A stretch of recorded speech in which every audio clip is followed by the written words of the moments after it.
Chotard et compagnie, un film de 1932 de Jean Renoir, assisté de Jacques Becker, qui tourne d'ailleurs un petit rôle dans le film.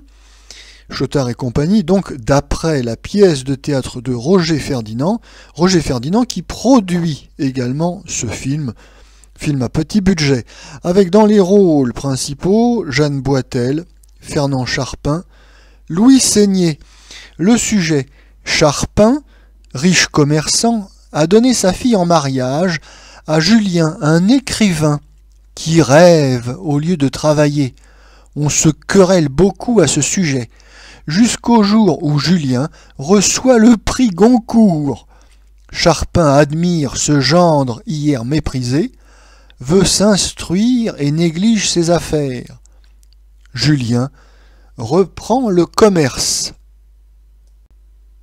Notre avis Chotard et compagnie est tourné par Jean Renoir après Boudu, Sauvé des eaux, et avant Madame Bovary en 1933. C'est donc une série qui est consacrée par Jean Renoir à l'étude de la bourgeoisie, ses mœurs, ses coutumes, sa morale, etc., etc. S'agissant de Chotard et compagnie, il s'agit, comme je le disais, d'une adaptation cinématographique d'une pièce de Roger Ferdinand, pièce qui ressemble de loin au bourgeois gentilhomme. Oui, on va se moquer des nouveaux riches et des snobinards à prétention artistique.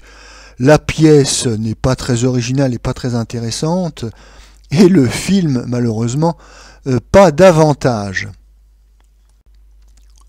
D'ailleurs, Jean Renoir n'était pas particulièrement fier de ce film, et par coquetterie, il feignait même de l'avoir oublié.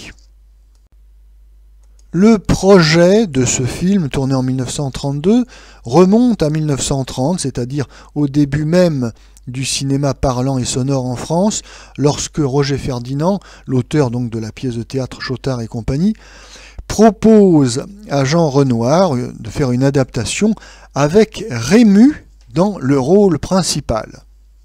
Mais le projet ne se fera pas avec Rému, il faut dire que Rému est très cher et le film a un petit budget. Non, le film donc va se tourner avec une autre figure pagnolesque, à savoir Charpin, qui, ma foi, dans le film est tout à fait à la hauteur de la tâche qu'on lui a confiée. On ne peut pas en dire autant du reste de la distribution qui est vraiment un petit peu faible et pêche par un certain amateurisme.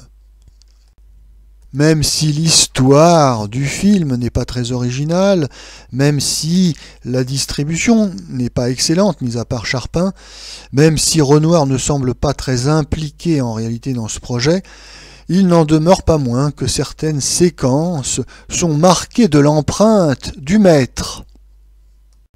Nous avons notamment au début du film un plan séquence avec un long travelling qui nous fait pénétrer dans l'intimité de Charpin. Nous avons également des cadrages assez recherchés avec une profondeur de champ. Nous avons également une scène de bal qui est typique du style de Jean Renoir.